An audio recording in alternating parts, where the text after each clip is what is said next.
Hello everyone. तो next topic है हमारा relation between number of particles and density. अब हमें पता है कि डेंसिटी किसके इक्वल होती है। अगर हम मास डेंसिटी की बात करें, ठीक है, मास डेंसिटी की बात करें तो वो किसके इक्वल होगी? Given mass by volume. ठीक है, अगर हम क्यूब को लेके चल रहे हैं कि एक क्यूब है, एक हमारे पास क्यूब है जिसमें हमारे पास पार्टिकल्स पड़े हैं। ठीक है, इस क्यूब की लेंथ कितनी है? ए। ठीक है, क्यूब बोला है तो इसकी तीनों साइड्स क्या होंगी? सेम होंगी। तो इसका वॉल्यूम क्या हो जाएगा? ए क्यूब। तो हमारे पास गिवन मास बाय वॉल्यूम कितना हो जाएगा? ए क्यूब। अब यहाँ पे हमारे पास गिवन मास को हम मॉलिक्यूलर मास और गैवोगेड्रो नंबर की टर्म्स में लिख सकते हैं। हमारे पास गिवन मास को अगर मैं m लिखूं, ठीक है, तो m हमारे पास क्या हो जाएगा?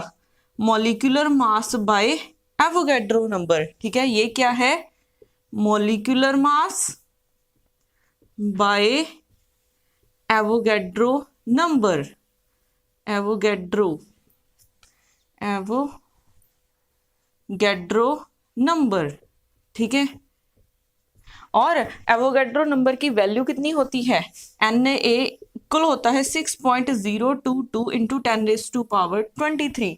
और यहाँ पे जो हमारे पास मॉलिक्यूलर मास है, मॉलिक्यूलर मास हमारा ग्राम पर मोल में है। जो MA की यूनिट का ध्यान रखना है, जब भी ऐसे क्वेश्चंस आएंगे, इसके रिलेटेड कोई भी क्वेश्चन आता है तो सिर्फ एक पॉइंट का ध्यान रखना होता है। MA जो मॉलिक्यूलर मास गिवन होता है वो किस यूनिट्स में गिवन है? अगर तो MA ग्राम पर मोल, ठीक है, और इसको हम क्या बोल सकते हैं? AMU atomic mass unit. अगर तो MA ग्राम पर मोल में गिवन है या फिर AMU, दोनों बात सेम ही है, तो हम Na से डिवाइड करेंगे। ठीक है, अगर MA, ठीक है, अगर ये गिवन है तो आप इसको यूज करोगे। बट अगर हमारा MA, ठीक है, सिर्फ ग्राम में गिवन है, अगर MA सिर्फ ग्राम में गिवन है तो आपने क्या करना है? M को सिंपली MA लिख दोगे, यहाँ पे Na से डिवाइड नहीं करोगे। ठीक है, क्योंकि एवोगेड्रो नंबर की यूनिट क्या होती है?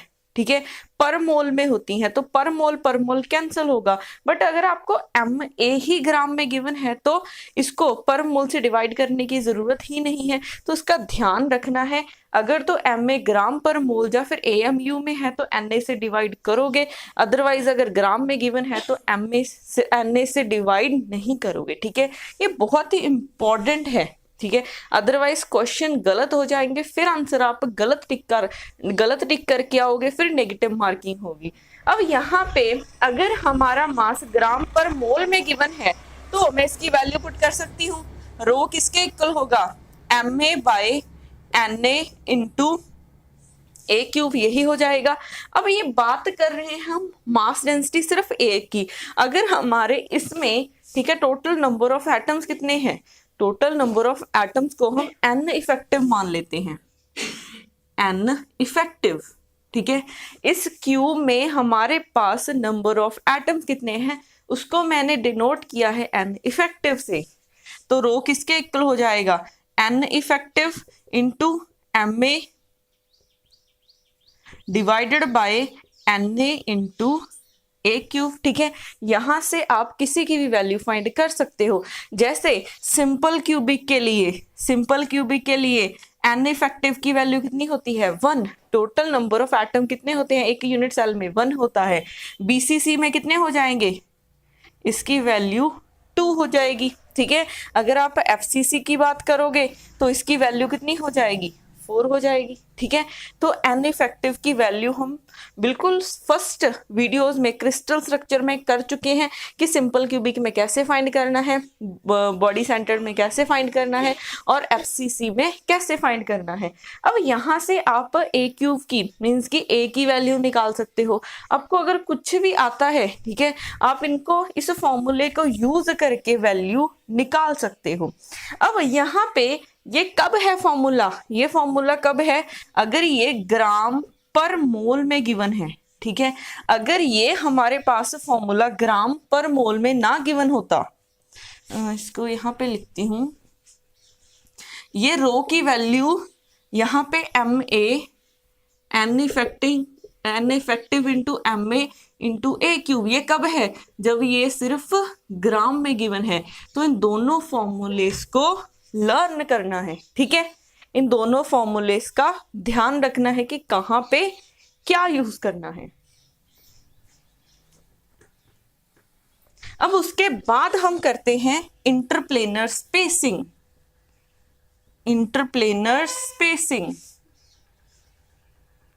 अच्छा यहां पे भी आप अगर इसको देखोगे, n by a cube, n number of particles by a cube, ये क्या है, वॉल्यूम है।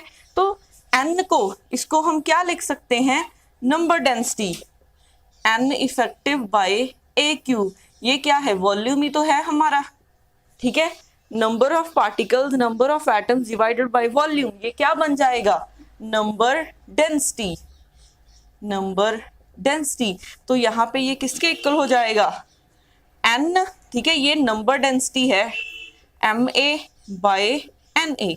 ये फॉर्मूला ऐसे भी कन्वर्ट हो सकता है, क्योंकि समटाइम्स आपको n बाय ए क्यूब, ठीक है, सीधा आपको नंबर डेंसिटी की वैल्यू गिवन हो और आपसे रो पूछ लिया जाए, रो क्या है, मास डेंसिटी। तो इसका भी ध्यान रखना है टर्म्स का। अब उसके बाद हम करते हैं इंटरप्लेनर स्पेसिंग।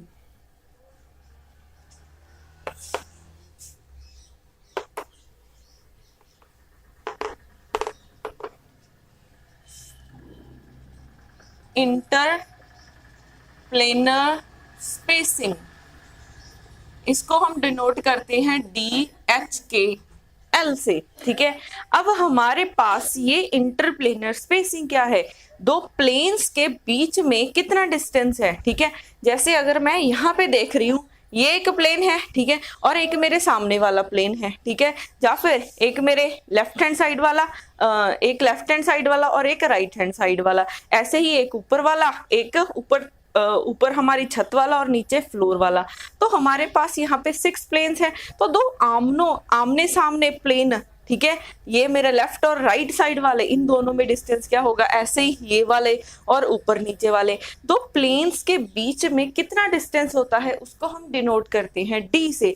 और इसका फॉर्मूला होता है D is equal to 1 by root h square by a square, k square by b square और l square by c square, ठीक है।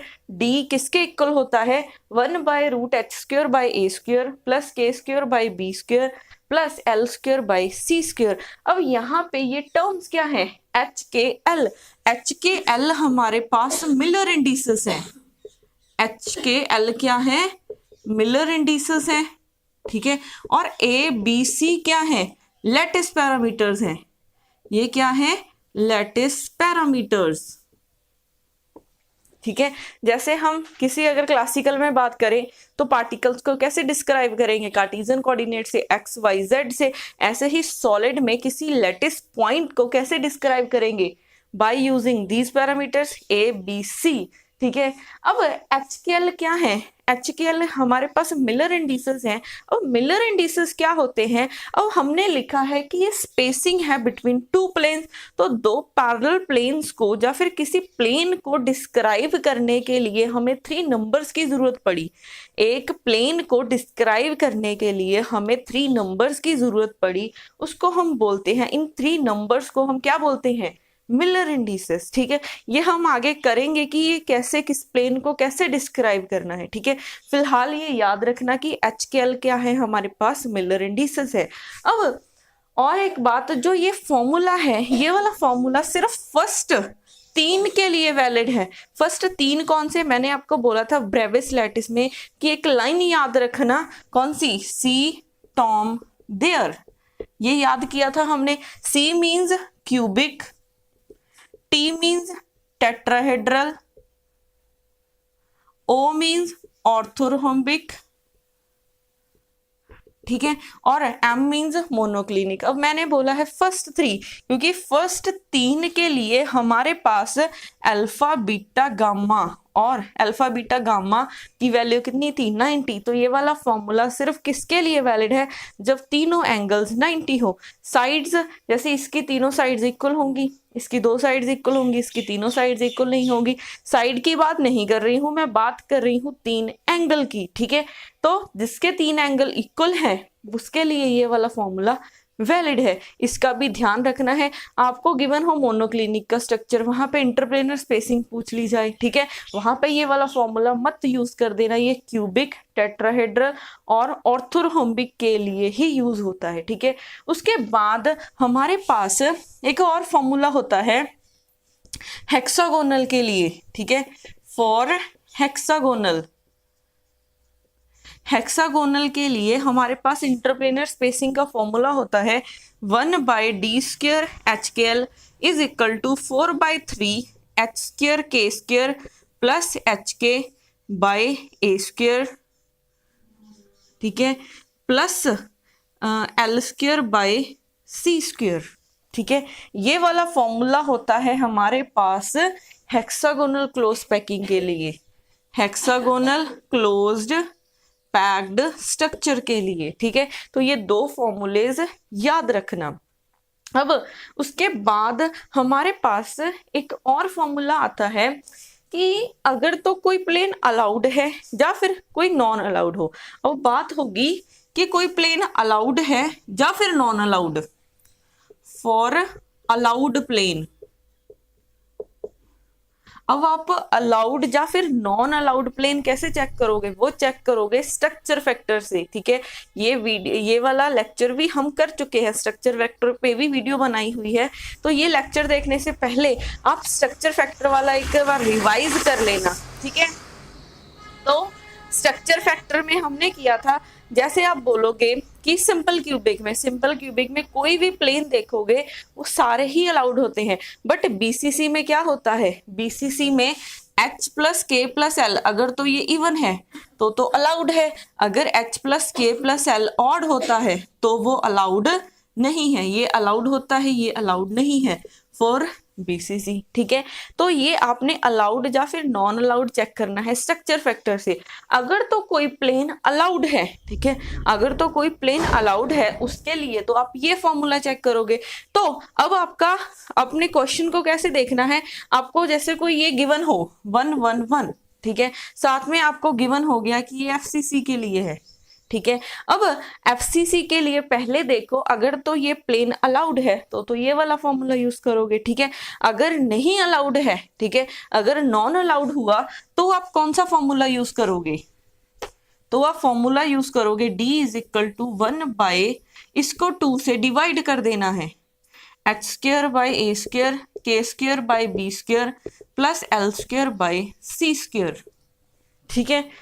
अगर आपको ये अलाउड के लिए है और ये वाला फॉर्मूला कब है, for non allowed plane, for non allowed plane, तो इसका ध्यान रखना है। अगर अलाउड प्लेन है तो ये वाला फॉर्मूला यूज करोगे, अगर नॉन अलाउड है तो ये वाला। तो सबसे पहले आपने क्वेश्चन में क्या चेक करना है, जो आपको प्लेन गिवन है उसके मिलर इंडिसेस गिवन होंगे, ये ऐसे HKL, ठीक है। तो अगर तो ये अलाउड है तो ये वाला यूज करना, अगर नॉन अलाउड है तो ये वाला यूज करना। अब हमने यहाँ पे नॉन अलाउड वाले को 2 से डिवाइड क्यों किया है, ठीक है, इसको 2 से इसलिए डिवाइड किया है, जैसे हम बीसीसी की बात करें, बीसीसी में हमारे पास क्या होता है, हमारे पास एटम्स एक तो कॉर्नर पे प्रेजेंट होते हैं और एक कहाँ पे प्रेजेंट होते हैं, बॉडी के सेंटर में, कॉर्नर में प्रेजेंट होंगे, ठीक है। 8 कॉर्नर एक बॉडी के सेंटर में प्रेजेंट होगा। तो अब यहाँ पे देखोगे ये वाला बिल्कुल बॉडी के सेंटर में प्रेजेंट है, ठीक है। एक तो हमारा ये वाला प्लेन हो जाएगा, एक इसके सामने वाला, एक मेरे लेफ्ट हैंड साइड वाला, एक राइट हैंड साइड वाला, एक छत वाला, एक नीचे फ्लोर वाला। अगर आप नीचे कोई भी एटम अगर ये 6 प्लेन में पड़ा है वो तो कवर हो जाएगा, ठीक है, क्योंकि इस प्लेन से रिफ्लेक्शन पॉसिबल होगी। बट जो एटम सेंटर में पड़ा है वहां से आप रिफ्लेक्शन कैसे देखोगे, वहां पे तो कोई प्लेन ही नहीं बन रहा, ठीक है। तो इस एटम को कवर करने के लिए, इस एटम से रिफ्लेक्शन करवाने के लिए हम रिफ्लेक्शन क्यों करते हैं, क्योंकि जब तक हम रिफ्लेक्शन करके नहीं देखेंगे हमें एटम की अरेंजमेंट का नहीं पता चलेगा। तो इस एटम से हमें क्या करवानी है, रिफ्लेक्शन करवानी है।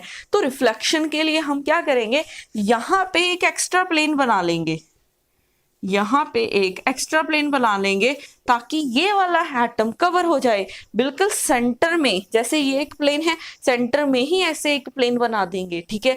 तो अगर आप देखोगे सेंटर में है तो यहाँ से यहाँ कितना डिस्टेंस हो जाएगा, पहले टोटल सामने वाली दीवार तक कितना था, d डिस्टेंस था। अब एक प्लेन बिल्कुल सेंटर में खड़ा हो गया तो इन दोनों में डिस्टेंस क्या हो गया, हाफ, और इन दोनों में डिस्टेंस क्या हो गया, हाफ, ठीक है। तो इस वजह से इसको डिवाइड किया है 2 से। तो इनका ध्यान रखना, ठीक है, कि ये पहले 3 के लिए यूज होता है, अलाउड के लिए ये, और नॉन अलाउड के लिए ये यूज होता है।